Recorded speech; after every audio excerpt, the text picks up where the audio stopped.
In Congress, July 4, 1776. The unanimous declaration of the 13 United States of America, when in the course of human events, it becomes necessary for one people to dissolve the political bands which have connected them with another, and to assume among the powers of the earth the separate and equal station to which the laws of nature and of nature's God entitle them. A decent respect to the opinions of mankind requires that they should declare the causes which impel them to the separation. We hold these truths to be self-evident, that all men are created equal, that they are endowed by their Creator with certain unalienable rights, that among these are life, liberty, and the pursuit of happiness, that to secure these rights, governments are instituted among men, deriving their just powers from the consent of the governed, that whenever any form of government becomes destructive of these ends, it is the right of the people to alter or to abolish it, and to institute new government, laying its foundation on such principles and organizing its powers in such form as to them shall seem most likely to affect their safety and happiness. Prudence indeed will dictate that governments long established should not be changed for light and transient causes, and accordingly all experience has shown that mankind are more disposed to suffer, while evils are sufferable, than to right themselves by abolishing the forms to which they are accustomed. But when a long train of abuses and usurpations, pursuing invariably the same object, evinces a design to reduce them under absolute despotism, it is their right, it is their duty to throw off such government, and to provide new guards for their future security. Such has been the patient sufferance of these colonies, and such is now the necessity which constrains them to alter their former systems of government. The history of the present King of Great Britain is a history of repeated injuries and usurpations, all having in direct object the establishment of an absolute tyranny over these states. To prove this, let facts be submitted to a candid world. He has refused his assent to laws, the most wholesome and necessary for the public good. He has forbidden his governors to pass laws of immediate and pressing importance, unless suspended in their operation till his assent should be obtained, and when so suspended, he has utterly neglected to attend to them. He has refused to pass other laws for the accommodation of large districts of people, unless those people would relinquish the right of representation in the legislature, a right inestimable to them and formidable to tyrants only. He has called together legislative bodies at places unusual, uncomfortable, and distant from the depository of their public records, for the sole purpose of fatiguing them into compliance with his measures. He has dissolved representative houses repeatedly, for opposing with manly firmness his invasions on the rights of the people.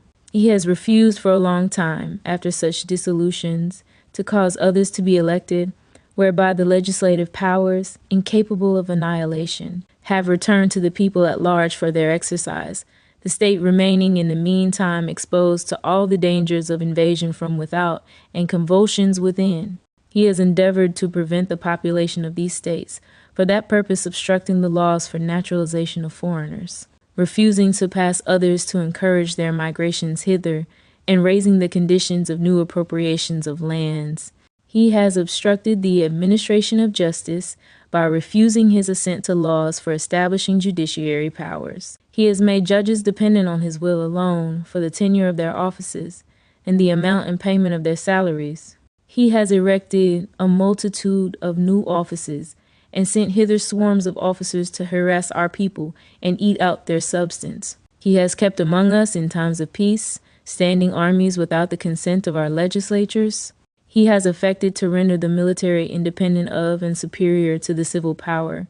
He has combined with others to subject us to a jurisdiction foreign to our Constitution, and unacknowledged by our laws, giving his assent to their acts of pretended legislation, for quartering large bodies of armed troops among, for protecting them by a mock trial from punishment for any murders which they should commit on the inhabitants of these states, for cutting off our trade with all parts of the world, for imposing taxes on us without our consent, for depriving us in many cases of the benefits of trial by jury, for transporting us beyond seas to be tried for pretended offenses, for abolishing the free system of English laws in a neighboring province, establishing therein an arbitrary government, and enlarging its boundaries so as to render it at once an example and fit instrument for introducing the same absolute rule into these colonies, for taking away our charters, abolishing our most valuable laws, and altering fundamentally the forms of our governments,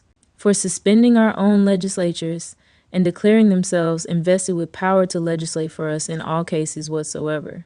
He has abdicated government here by declaring us out of his protection and waging war against us.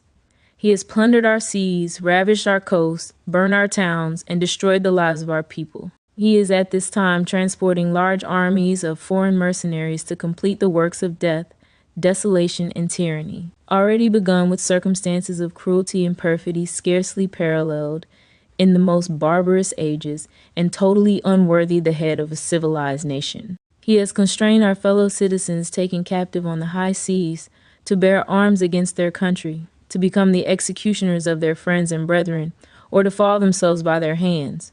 He has excited domestic insurrections amongst us, and has endeavored to bring on the inhabitants of our frontiers the merciless Indian savages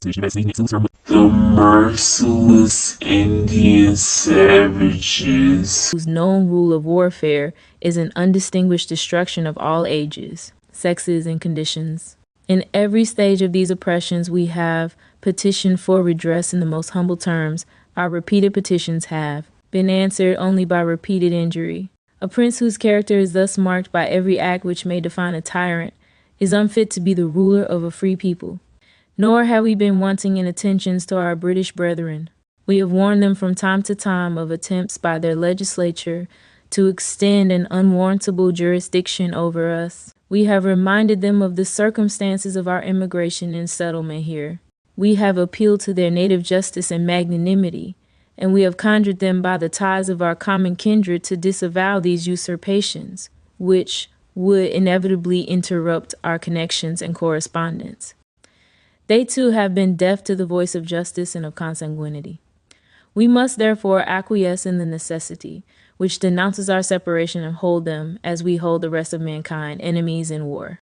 In peace, friends, we therefore, the representatives of the United States of America in General Congress, assembled, appealing to the Supreme Judge of the world for the rectitude of our intentions, do in the name and by authority of the good people of these colonies solemnly publish and declare that these united colonies are, and of right ought to be, free and independent states, that they are absolved from all allegiance to the British Crown, and that all political connection between them and the state of Great Britain is and ought to be totally dissolved, and that as free and independent states, they have full power to levy war, conclude peace, contract alliances, establish commerce, and to do all other acts and things which independent states may of right do. And for the support of this declaration, with a firm reliance on the protection of divine providence, we mutually pledge to each other our lives, our fortunes, and our sacred honor. Georgia, Button Gwinnett Lyman Hall, George Walton. North Carolina, William Hooper, Joseph Hughes, John Penn. South Carolina, Edward Rutledge, Thomas Hayward Jr., Thomas Lynch Jr., Arthur Middleton, Massachusetts, John Hancock, Maryland, Samuel Chase, William Packer, Thomas Stone, Charles Carroll of Carrollton. Virginia, George Wythe, Richard Henry Lee, Thomas Jefferson, Benjamin Harrison, Thomas Nelson Jr., Francis Lightfoot, Lee Carter Braxton. Pennsylvania, Robert Morris. Benjamin Rush, Benjamin Franklin, John Morton, George Clymer, James Smith, George Taylor, James Wilson, George Ross. Delaware, Caesar Rodney George, Reed, Thomas McKean, New York. William Floyd, Philip Livingston, Francis Lewis, Lewis Morris, New Jersey. Richard Stockton, John Witherspoon, Francis Hopkinson, John Hart, Abraham Clark, New Hampshire. Josiah Bartlett, William Whipple. Massachusetts, Samuel Adams, John Adams Robert, Treat Payne Elbridge Jerry, Rhode Island. Stephen Hopkins, William Ellery, Connecticut, Roger Sherman, Samuel Huntington, William Williams, Oliver Wolcott, New Hampshire, Matthew Thornton,